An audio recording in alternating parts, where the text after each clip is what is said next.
और पीओके में जिस तरह से हमारी आर्म्ड फोर्सेस ने टेरर कैंप्स को नेस्त नाबूद किया है, वो हम सब के लिए एक गौरव का विषय है।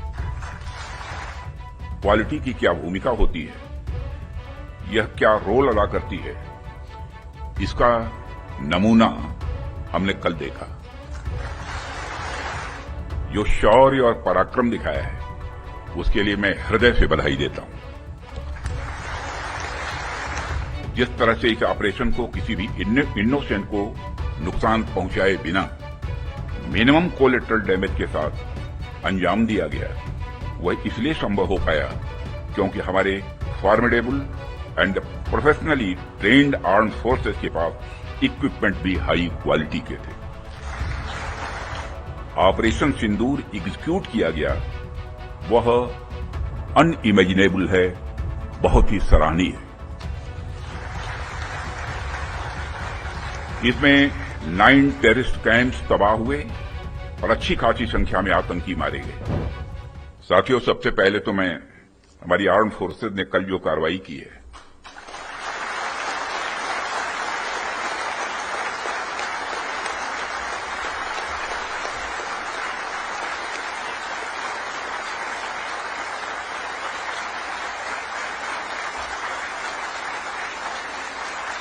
और जय हिंद, जो शौर्य और पराक्रम दिखाया है, उसके लिए मैं हृदय से बधाई देता हूं। पाकिस्तान और पीओके में जिस तरह से हमारी आर्म फोर्सेस ने टेरर कैंप्स को नेस्त नाबूद किया है, वो हम सब के लिए एक गौरव का विषय है।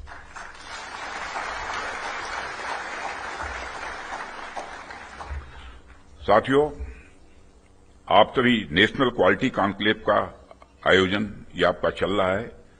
क्वालिटी की क्या भूमिका होती है, यह क्या रोल अदा करती है, इसका नमूना हमने कल देखा।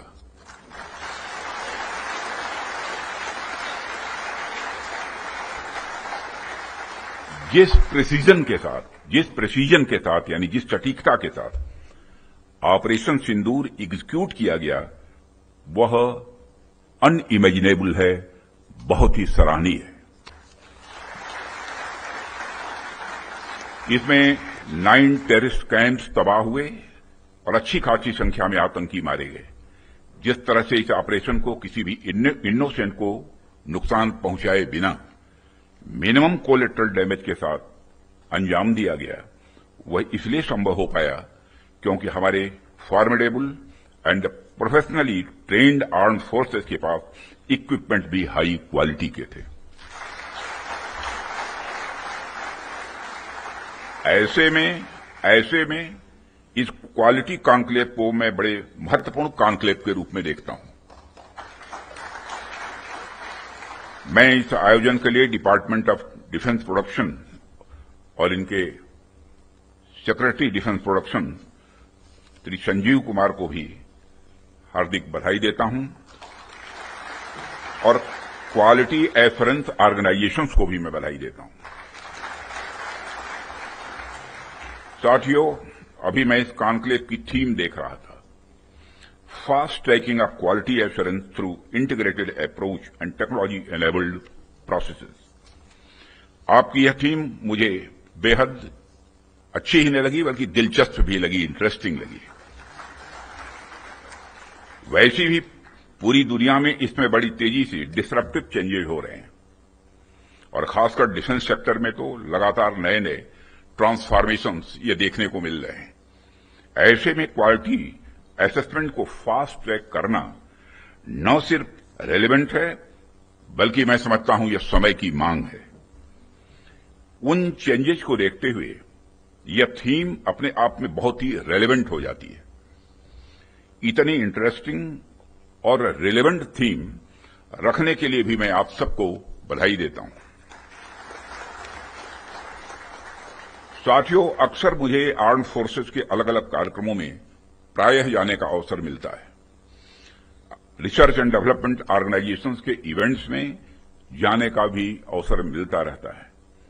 प्राइवेट सेक्टर द्वारा आयोजित कार्यक्रमों में भी मैं प्रायः जाता ही रहता हूं।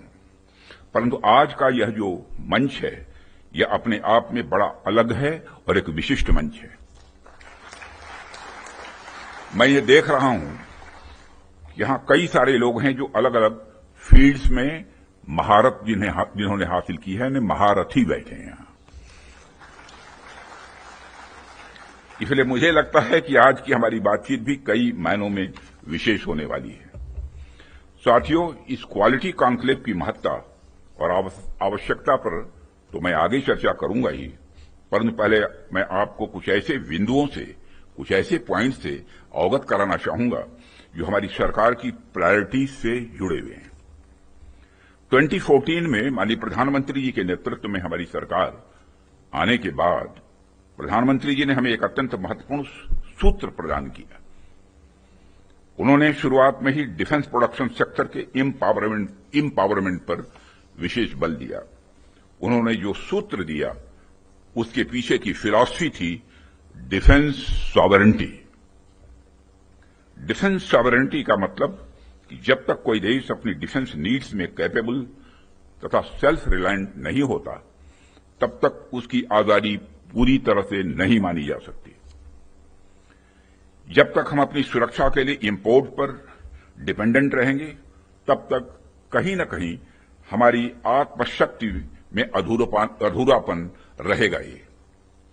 अगर हम अपने हथियार और रक्षा उपकरण विदेशों से खरीदते हैं, तो इसका मतलब है कि हम अपनी सुरक्षा को आउटसोर्स कर रहे हैं और उसे किसी और के भरोसे छोड़ रहे हैं। यह बात लॉन्ग रन में सही नहीं हो सकती। हमारी सरकार ने इस विषय पर गंभीरता से सोचा और आत्मनिर्भरता हासिल करने का निर्णायक कदम भी उठाया है। आप सब तो जानते ही हैं कि देश में पहले से ही ऑर्डिनेंस फैक्ट्रीज का एक इंडिजिनस सिस्टम रहा है और इन फैक्ट्रीज ने एक समय पर बेहतरीन काम किया और देश की सुरक्षा जरूरतों को पूरा करने में बहुत ही अहम भूमिका निभाई हुई है। इनके अलावा हमारे पास डिफेंस पीएसयूज का भी एक मजबूत इकोसिस्टम पहले से ही है। हमारी सरकार ने डिफेंस प्रोडक्शन में क्वालिटी और क्वांटिटी दोनों पर समान रूप से बल दिया है। इसी दिशा में कई क्रांतिकारी कदम उठाए गए, जिनमें से कुछ महत्वपूर्ण कदमों का उल्लेख मैं यहां करना चाहूंगा। ऑर्डिनेंस फैक्ट्रीज का कॉर्पोरेटाइजेशन उनमें से एक अत्यंत महत्वपूर्ण कदम रहा है, जिसे हमने इंश्योर किया ताकि कम समय में ही डिफेंस प्रोडक्शन में व्यापक सुधार हो सके। यहां मैं जरूर बताना चाहूंगा कि ऑर्डिनेंस फैक्ट्रीज का कॉर्पोरेटाइजेशन हमारे लिए कोई बहुत सरल प्रक्रिया नहीं थी। इसमें अनेक जटिल प्रश्न थे और चैलेंजेज भी थे, परंतु हमने इसे इसलिए लागू किया क्योंकि यह एक अर्जेंट रिफॉर्म था।